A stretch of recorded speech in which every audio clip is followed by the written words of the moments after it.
celui de quelqu'un qui avait une envie à 25 ans en sortant de ses études.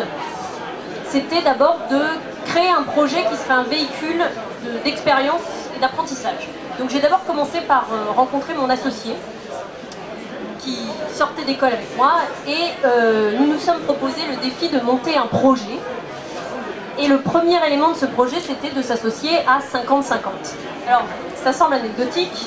Je ne sais pas pour celles d'entre vous qui ont déjà monté leur entreprise ou qui s'apprêtent à monter leur entreprise et qui discutent de ces questions d'association.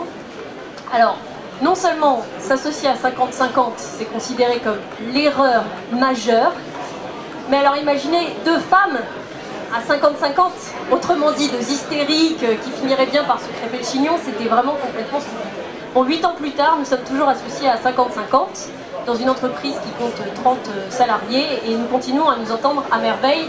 Donc n'écoutez pas ce qu'on vous dit, je pense que toutes les solutions, tous les types d'associations sont entendables.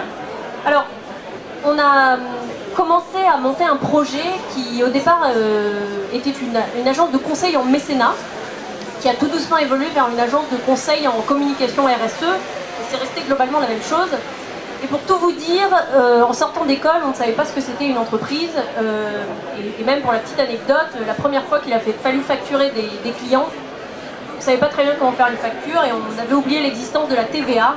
Tout ça pour vous dire que 8 ans plus tard, on existe toujours et on fait 4 millions d'euros de chiffre d'affaires, donc vraiment, encore une fois, mon premier message, c'est il faut y aller, il faut prendre son courage à deux mains, et quel que soit votre niveau de connaissance ou non du secteur de l'entrepreneuriat, il n'y a vraiment pas de peur à avoir. Alors, je vais essayer d'aller un petit peu vite. On a donc monté un projet, écrit un projet sur 2 feuilles Word, et on est d'abord allé se présenter auprès d'un réseau qui nous a beaucoup aidé, qui nous a mis le pied à l'étrier, qui est le réseau Paris Pionnière, qui nous a accueillis en termes d'incubateur, puisque l'incubateur c'est vraiment la formule qui permet à des porteurs de projets, c'est-à-dire cet être hybride entre celui qui a une idée et celui qui est entrepreneur, c'est-à-dire celui qui va faire en sorte que son idée devienne une entreprise, de pouvoir mener à bien son projet. Donc on a été accueillis par Paris Pionnière, on a pu développer notre projet et on a immatriculé notre entreprise en 2006. Alors, le premier frein à la création d'une entreprise quand on est jeune, bah, c'est qu'on est jeune. On n'a donc pas de carnet d'adresse et qu'on est perçu, encore une fois, comme deux gentils illuminés hystériques qui ont certes une idée pas inintéressante, mais enfin bon, on attend de voir. Et donc souvent, le premier écueil, le premier défi de l'entrepreneur, c'est de trouver son marché et d'aller chercher ses clients. Voilà. Juste avant, sur la phase amont, sur l'association avec Marie, est-ce que vous vous êtes posé un peu un cadre ou vous êtes juste dit 50-50, ça marchera, on n'a pas besoin de poser des règles écrites pour que ça fonctionne? Alors, ça a été très long cette discussion, puisqu'on a décidé, puisque tout le monde nous mettait en garde en nous expliquant que dans 2 ans, on ne se parlerait plus, on a proposé 2 principes. Le premier principe, c'est pendant 1 mois, toutes les semaines, se faire des scénarios catastrophes. Qu'est-ce qui pourrait nous arriver de pire? Et quand je vous dis se faire des scénarios catastrophes, qu'est-ce qui pourrait nous arriver de pire? Et si tu tombes amoureux de mon mari? Et si tout d'un coup tu as plus d'argent que moi? Et si tu te révèles plus doué que moi? Et si les employés en détestent l'une par rapport à l'autre? Enfin bref, on s'est fait tous les scénarios catastrophes. Alors évidemment, ça n'a pas la valeur de la réalité, mais ça permet d'aller assez loin et de tester certaines de ces réactions.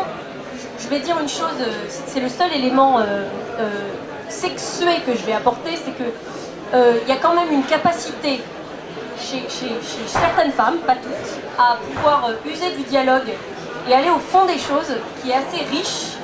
Et voilà, donc on en a usé jusqu'au bout. Et puis une fois que, bon bah, de manière assez honnête l'une avec l'autre, on s'était relativement dévoilé, ensuite on a évidemment posé des statuts qui étaient très contraignants, puisqu'au fond ça nous obligeait quand même à être d'accord à chaque fois. Sinon l'entreprise se cassait la gueule. Alors la seule petite soupape qu'on a mis en place, c'est la possibilité d'avoir un médiateur, c'est-à-dire une tierce personne qui interviendrait si jamais le dialogue était bloqué.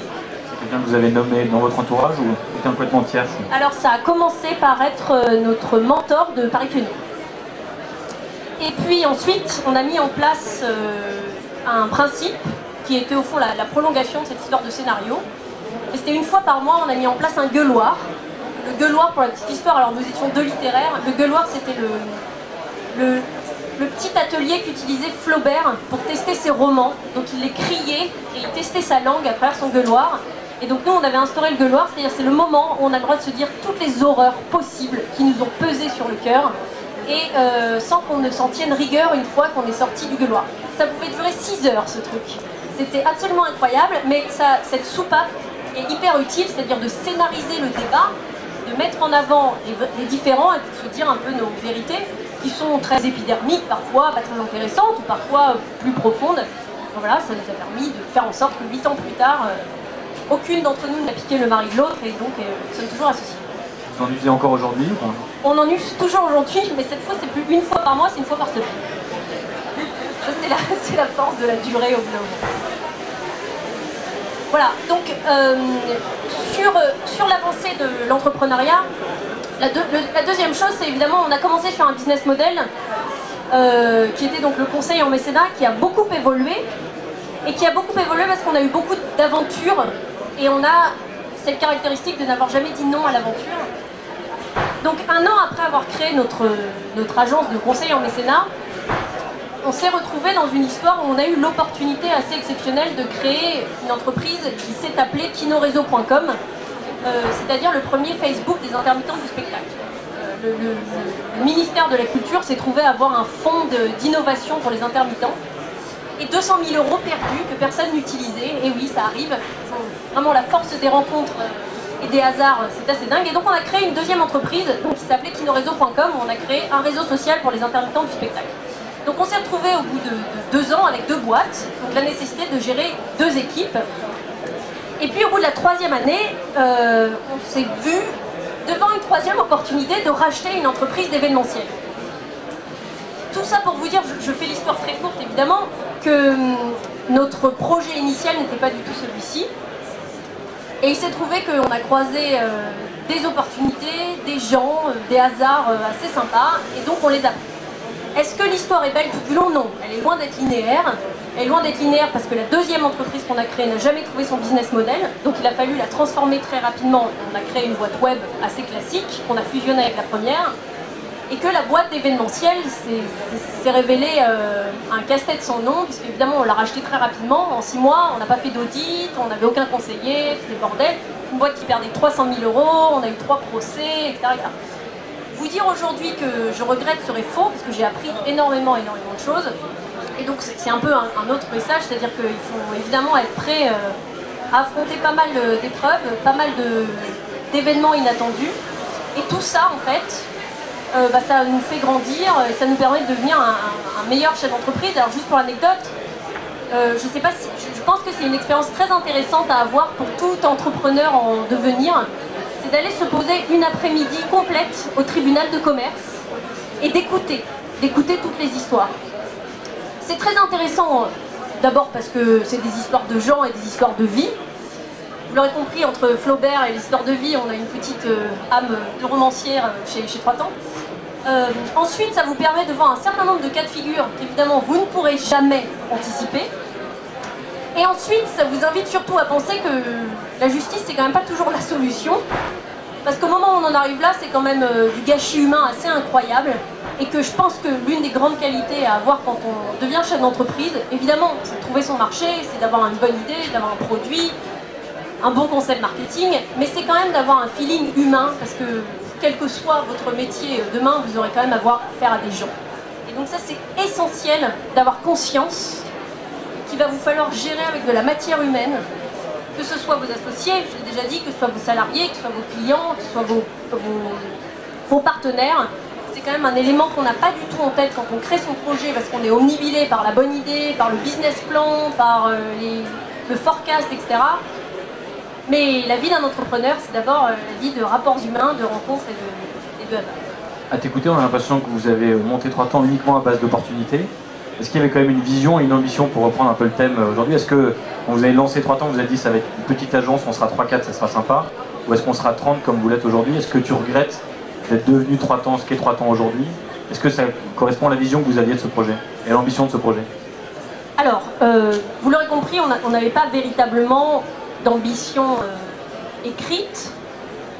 On avait sans doute une vision, c'est-à-dire le fait que être entrepreneur, avoir la capacité de créer son propre métier, de créer de l'emploi pour les autres, c'était jouer un rôle politique au sens large, c'est-à-dire un rôle dans la cité, et ça nous importait, et ça nous a mené très loin, puisque notre implication dans différents réseaux, dont le réseau Entreprendre, pour lequel je ne cesserai jamais de faire de la publicité, sachez que c'est complètement, même si Cyril n'est pas là, je ferai la même pub, le fait d'être dans ces réseaux d'entrepreneurs, de réfléchir à ce qu'est un entrepreneur, au développement économique, ça a été un apport incroyable, et donc là-dessus, cette ambition-là, on l'a remplie.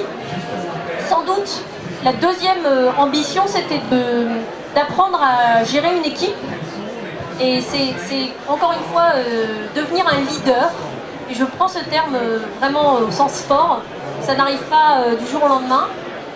C'est un vrai apprentissage, et je pense qu'être entrepreneur, c'est savoir faire émerger une idée et la transformer en opportunité business, mais c'est aussi réfléchir à ce que c'est qu'emmener une équipe vers un objectif commun. T'écoutais, l'impression que l'enjeu principal sur 3 temps de ces dernières années, ça a été l'humain et le management. Ça a été l'enjeu et l'obstacle principal, c'est toujours pareil. Oui, le management, c'est le commercial et le management, hein. C'est ça qui occupe le plus de temps, le plus de son énergie, le plus de ses réflexions, au point d'ailleurs que parfois on en oublie d'avoir un plan stratégique, et c'est la raison pour laquelle c'est quand même toujours bien d'avoir des accompagnateurs extérieurs qui vous ramènent à réfléchir à votre business plan, à votre stratégie à 2 ans, à 3 ans. Il y a un élément qui est très important, c'est que, encore une fois, quand on est entrepreneur, au départ, c'est quand même une idée individuelle, une envie individuelle, un désir individuel, qui tout d'un coup devient une réalisation collective. Et puis arrive un moment où il y a le risque du divorce. Et c'est une vraie réflexion qui est la nôtre, puisque quand on a créé notre entreprise, on avait 25 ans. On en a aujourd'hui 33. Puis là-dessus arrive la création d'une famille, des enfants, l'évolution de la vie à Paris, le prix de l'immobilier, etc., etc. Et donc tout d'un coup, on se dit, est-ce que ce projet qui était le mien, qui aujourd'hui est devenu une responsabilité par rapport à une équipe, est-ce que ça correspond toujours à mon désir personnel? Et je pense que c'est très important de dissocier en permanence les deux. Il y a vous dans votre envie personnelle, et puis il y a l'entreprise, qui est un objet que vous allez créer, et donc, pour reprendre la métaphore, vous allez enfanter, et puis au bout d'un moment, il va falloir réfléchir à ce que cette entreprise, elle vive indépendamment de vos envies, et que vous la construisiez pour qu'elle puisse exister indépendamment de vous. Tant mieux si vous faites un trajet ensemble pendant 30 ans, 40 ans, mais l'objectif c'est quand même de considérer que l'entreprise ça n'est pas vous et que vous ne vous réduisez pas à l'entreprise. T'as mis combien de temps avant de réaliser ça? Ah ouais, je suis en train de le réaliser. Pour revenir sur cette boîte que vous avez montée, ça a été quoi les grandes étapes clés? Alors tu l'as fait sur l'histoire, mais les facteurs clés de succès qui ont fait que 3 temps est ce qu'il est aujourd'hui?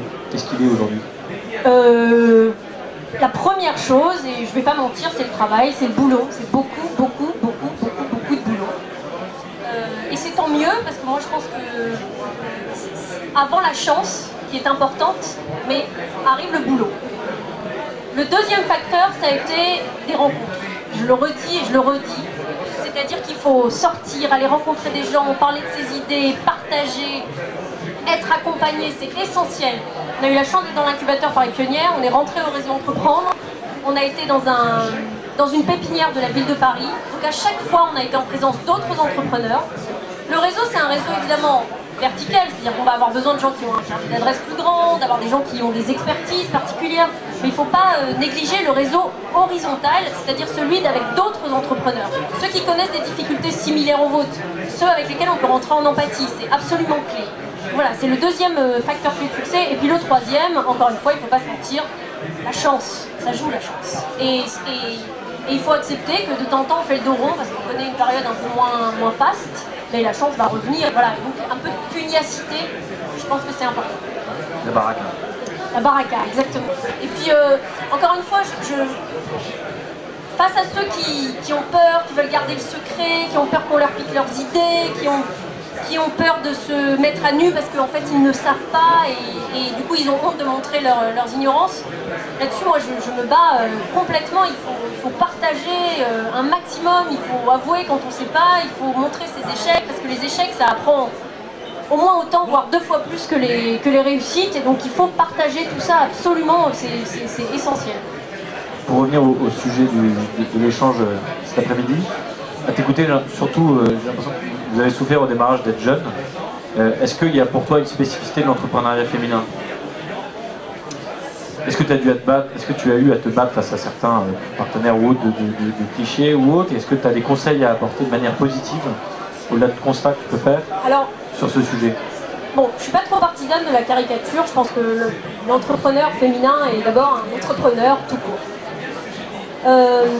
Ensuite, je pense que ça a eu un impact, c'est certain. Alors, la jeunesse et le fait d'être femme, ça a généré chez certains clients ou directeurs de département une espèce d'empathie paternelle qui nous a pas mal profité, et donc ça, on en a joué, c'est certain.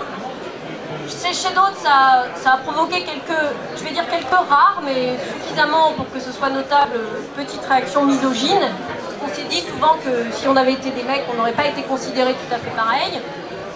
Maintenant, je pense que ces histoires-là, je préférais les oublier. Le fait d'être jeune, ça a sans doute pesé, parce qu'on ne nous prenait pas au sérieux. Et donc le fait de ne pas être pris au sérieux, alors encore une fois, je ne saurais pas faire la différence entre le fait d'avoir été une femme ou le fait d'avoir été jeune. Bah ouais, c'est un peu agaçant, et donc on se bat. Alors on se dit qu'au final on gagnera, puisque les années finiront bien par nous rattraper, hein. Donc il faut tenir jusque-là, et puis il faut rencontrer les bonnes personnes, et puis peut-être qu'il faut user de stratégies un petit peu différentes. C'est-à-dire qu'au lieu d'essayer d'imposer une expertise, que d'ailleurs on n'a peut-être pas complètement, eh ben, il faut rentrer dans un mécanisme plus collaboratif. Avec ses clients, on leur propose de participer à une aventure qui est de créer l'entreprise, et au fond, on avait créé le concept de client angels, comme un business angel. C'est-à-dire, venez parmi nous et soyez les premiers clients, vous serez sur notre site internet et on parlera de vous toute notre vie. D'ailleurs, ça a assez bien fonctionné, nos premiers clients sont toujours nos clients, et il faut bien dire que ça a été nos premiers prescripteurs. Donc voilà, encore une fois, est-ce que le fait d'être une femme, moi j'ai jamais souffert tout au long de mes études d'une forme de dénigrement, je ne l'ai pas senti beaucoup plus que ça. Et encore une fois, je ne suis pas une aficionados de diviser sexuellement l'entrepreneuriat. Si tu dois faire un regard sur ce qui s'est passé ces 7 dernières années et sur le futur, c'est quoi le projet de 3 temps aujourd'hui pour l'entreprise? C'est d'être 200 salariés demain? Ou c'est de réduire la voilure? C'est de passer à autre chose? C'est quoi ton projet de vie d'entrepreneur aujourd'hui? Ouais, elle est difficile cette question. Elle est difficile cette question parce qu'il ne faut pas se leurrer, on vient de passer 2 années quand même très difficiles. On est content, on est toujours là, on est toujours 30 et ça marche plutôt pas mal. Le premier défi de 3 temps, c'est de faire en sorte que l'entreprise soit moins dépendante de ses créatrices. Et c'est un enjeu qui est majeur. Et donc c'est de faire en sorte d'associer d'autres de nos collaborateurs, de les faire monter. Ensuite, grossir pour grossir n'est pas un objectif. L'idée, c'est sans doute de devenir une référence sur le secteur de la RSE voilà, et de la communication. Ça, c'est un enjeu, on commence à y arriver, c'est de faire avancer nos sujets qui sont essentiels. Je pourrais en parler des heures, mais ce n'est pas l'objet de mon intervention, mais la RSE dans l'entreprise aujourd'hui, c'est un enjeu stratégique. Et il y a très peu de vrais spécialistes du sujet. Voilà. Si pour y arriver, il faut grossir, alors on grossira, mais ce n'est pas un objectif en soi. Et aujourd'hui, dans notre taille de 30 personnes, très motivées, avec une super équipe, on se sent bien, quoi. J'ai une question qui n'a rien à voir avec ça. Tu as été très investi sur les assises de l'entrepreneuriat, qui sont tenues à l'initiative du gouvernement il y a quelques mois. Tu as été présidente d'une des tables rondes, je pense sur l'innovation.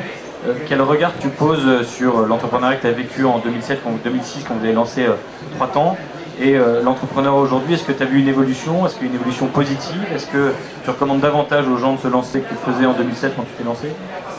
Alors, l'entrepreneuriat a le vent en poupe, et a raison, beaucoup plus qu'en 2006. Il y a de très nombreux réseaux d'accompagnement, de très nombreuses aides. Donc la première chose que je dirais, c'est si vous avez l'envie, allez-y, vous ne regretterez jamais.